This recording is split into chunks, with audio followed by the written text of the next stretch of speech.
Hello friends, आप सभी का अपने यूट्यूब चैनल पर हार्दिक स्वागत है। इस वीडियो में हम बात करने वाले हैं छत्रपति साहू जी महाराज यूनिवर्सिटी न्यू अपडेट के बारे में। वीडियो इंपॉर्टेंट रहने वाला है सभी स्टूडेंट के लिए, चाहे वो बीए हो, बीएससी हो, एमए हो, एमएससी हो, यानी सेमेस्टर प्रणाली के अंतर्गत पढ़ने वाले सभी स्टूडेंट के लिए वीडियो बहुत इंपॉर्टेंट रहने वाला है कि क्या अध्यादेश आया है आपके न्यू एजुकेशन पॉलिसी के तहत। वीडियो इंपॉर्टेंट है, इसलिए वीडियो को अंत तक देखते रहें। वीडियो को लाइक करें, शेयर करें और अभी तक चैनल को अगर सब्सक्राइब नहीं किए हैं या चैनल पर पहली बार विजिट कर रहे हैं तो तुरंत चैनल को सब्सक्राइब कर लें। बेल आइकन के साथ साथ आल के बटन पर क्लिक कर लें, जैसे कि सारी इन्फॉर्मेशन आपके पास सबसे पहले और फ्री में पहुंचती रहे। तो चलिए फ्रेंड्स, वीडियो को स्टार्ट करते हैं। तो फ्रेंड्स, कानपुर यूनिवर्सिटी के जब नोटिस सेक्शन में जाएंगे तो आपको एक नया नोटिस वहाँ पर देखने को मिलेगा। जब आप उस नोटिस को ओपन करेंगे तो उसके बाद में बेतरतीब ढंग से वो नोटिस जारी किया गया है। तो हम आपको बिल्कुल सही तरीके से समझाते हैं कि आखिर में क्या क्या उस नोटिस में है और क्या स्टूडेंट के लिए नए अध्यादेश में दिशा निर्देश यानी रूल्स जारी किए गए हैं। ये देखिएगा, फाइनली उस नोटिस पर हम लोग आ चुके हैं, छत्रपति साहू जी महाराज विश्वविद्यालय कानपुर। और ये देखिएगा, प्राचार्य समस्त संबद्ध महाविद्यालय छत्रपति साहू जी महाराज यूनिवर्सिटी कानपुर, डेट भी देख सकते हैं। उसके बाद राष्ट्रीय शिक्षा नीति 2020 के अंतर्गत स्नातक और परास्नातक यानी यूजी पीजी के अध्यादेश के संदर्भ में यानी ऑर्नामेंट के संदर्भ में। ये देखिएगा, सारा कुछ यहाँ पर आप आसानी से पढ़ सकते हैं और क्या क्या यहाँ पर टर्म एंड कंडीशन दे रखे हैं इस अध्यादेश में स्टूडेंट के लिए, ये आपको जानना बहुत इंपॉर्टेंट है। इसी से आपको प्रमोशन मिलेगा, इसी से आपको नए क्लास में एडमिशन मिलेगा, किस आधार पर एडमिशन मिलेगा और क्या एक्सटर्नल मार्क्स जुड़ेंगे, इंटरनल मार्क्स नहीं जुड़ेंगे, जो भी कुछ रहने वाला है सारा कुछ यहाँ पर art, humanity, social science, faculty of language, faculty of commerce, faculty of management, सारे स्टूडेंट के लिए जारी किया है, चाहे वो ऑड सेमेस्टर के हों चाहे वो इवन सेमेस्टर के हों। सबसे पहले आपको ये देख लेना है कि ये ग्रेड कैसे मिलते हैं, किस प्रकार के आप नंबर जान सकते हैं कि आपको इस प्रकार के ग्रेड मिले हुए हैं। अगर आपने कोई सेमेस्टर एग्जाम पास किया है कानपुर यूनिवर्सिटी के किसी कोर्सेज के अंतर्गत तो आपको वहाँ पर ज़रूर यहाँ पर लेटर ग्रेड देखने को मिलेंगे, ग्रेड पॉइंट देखने को मिलेंगे कि क्या क्या आपको यहाँ पर रखा गया है। पी से मतलब है पास, आपको ग्रेड पॉइंट मिलते हैं 4 और लेटर मिलता है पी, यानी आपके नंबर 33 से 40 के बीच में है। उसके नीचे आपको फेल करार दिया जाता है और नीचे आप एब्सेंट या यहाँ पर नॉट क्वालिफाइड, सारा कुछ इंपॉर्टेंट खबर देख सकते हैं। उसके ऊपर अगर आपके 10 ग्रेड पॉइंट है तो आपके नंबर 91 से 100 के बीच में आए। इस प्रकार आप देख सकते हैं जो भी आपको ग्रेड पॉइंट दिए जाते हैं। ये तो स्टूडेंट की मार्कशीट में भी लिखा होता है, जो भी स्टूडेंट की सेमेस्टर की मार्कशीट आती है। अब यहाँ पर जो भी इम्पॉर्टेंट रूल रेगुलेशन है वो यहाँ से शुरू हो जाते हैं, जो NOTE यानी नोट करके दिए गए हैं। यहाँ पर सारे स्टूडेंट को ध्यान से पढ़ना है, क्योंकि अगर आप इनको नेग्लेक्ट करेंगे तो कहीं ना कहीं इसका खामियाजा आपको भुगतना पड़ेगा।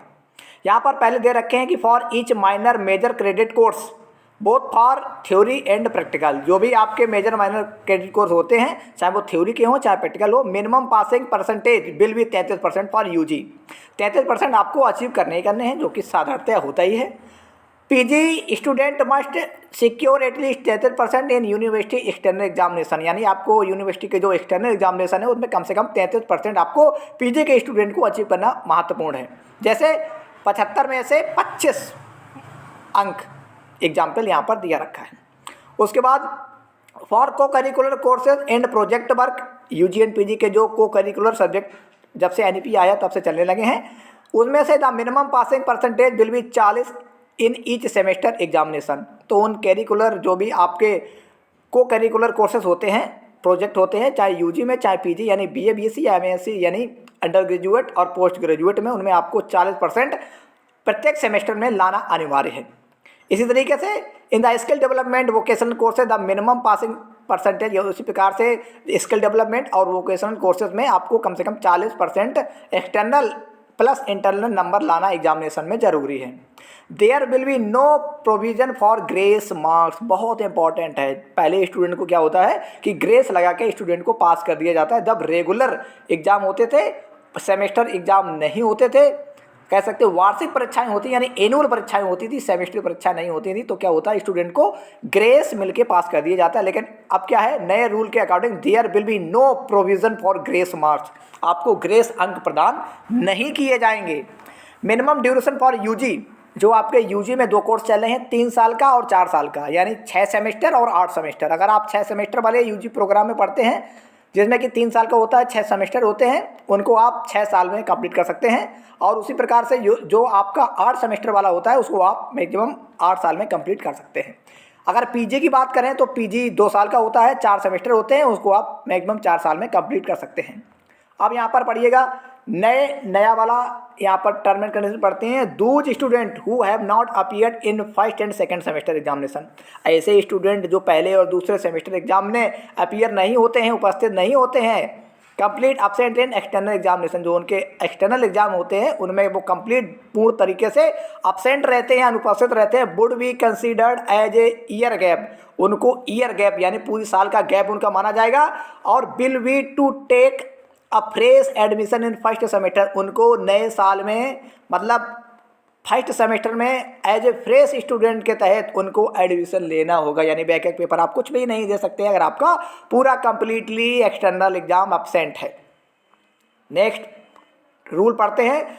Counting semester university allotted paper code under NEP 2020 by considering first year PG 7th and 8th semester, second year PG 9th and 10th semester in the ordinance to keep the things simple clear counting and semester PG start on 1st which equal to 7th semester to allotted paper code for other purpose। ये आपका देखिए बहुत महत्वपूर्ण नहीं है। Next पढ़ लेते हैं। Promotion rule for courses programme not covered under NEP 2020 shall be governed by the perspective ordinance. Promotion का रूल यहाँ पर कवर्ड नहीं है, जो NEP के नए रूल एंड रेगुलेशन है, जो ऑर्डिनेंस है, उसमें आपका प्रमोशन का कुछ भी चांसेस यहाँ पर नहीं दे रखे हैं। यहाँ पर बहुत इंपॉर्टेंट रह जाता है जो 10वां भाग है, यहाँ पर promotion rule for courses programme not covered under NEP 2020 shall be governed by their perspective ordinance, आप समझ सकते हैं।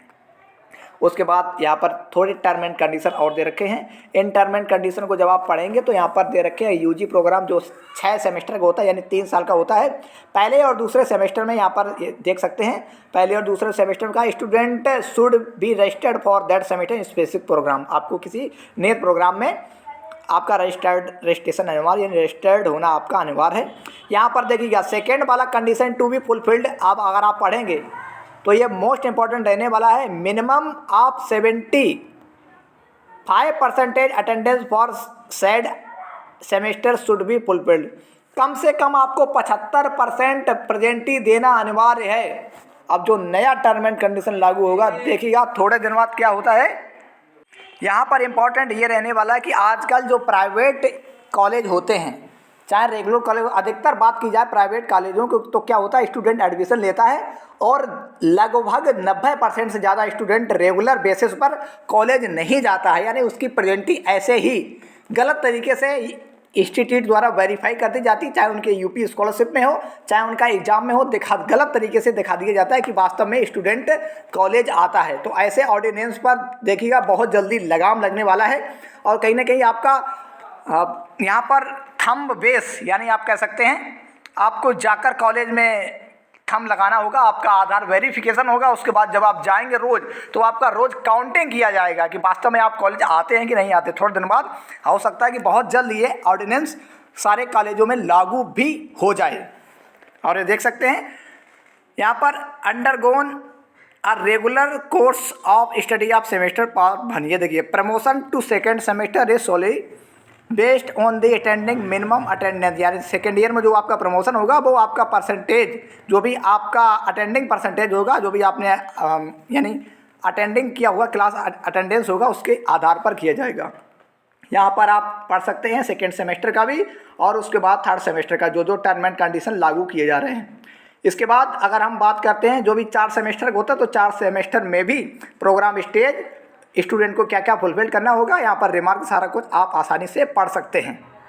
ये देखिएगा सारे स्टूडेंट के लिए, यहाँ पर पीजी के लिए देख लेते हैं तो यहाँ पर पीजी प्रोग्राम जो है वो भी 75% अटेंडेंस मांग रहा है और आपका अटेंडेंस के बेस पर ही आपको नेक्स्ट ईयर में एडमिशन दिया जाएगा। तो देखिएगा बहुत जल्द स्टूडेंट को यहाँ पर अटेंडेंस ज़रूर लगानी होगी कॉलेज, यानी कॉलेज जाना पड़ेगा, आपको पढ़ना पड़ेगा, तभी जाकर आपका स्कॉलरशिप वगैरह वेरीफाई होगा और तभी आपको नेक्स्ट ईयर में अटेंडेंस के आधार पर पास किया जाएगा, क्योंकि यहाँ पर 70 इस ऑर्डिनेंस में, इस अध्यादेश में यानी कि 2020 के तहत जो नया अध्यादेश आया है कानपुर यूनिवर्सिटी में स्टूडेंट के लिए, और ये सभी कॉलेजों में भेजा जा चुका है जिससे कि इस पर अमल किया जा सके और बहुत जल्द इसमें जो टर्म एंड कंडीशन दे रखे हैं उसको पालन किया जाएगा।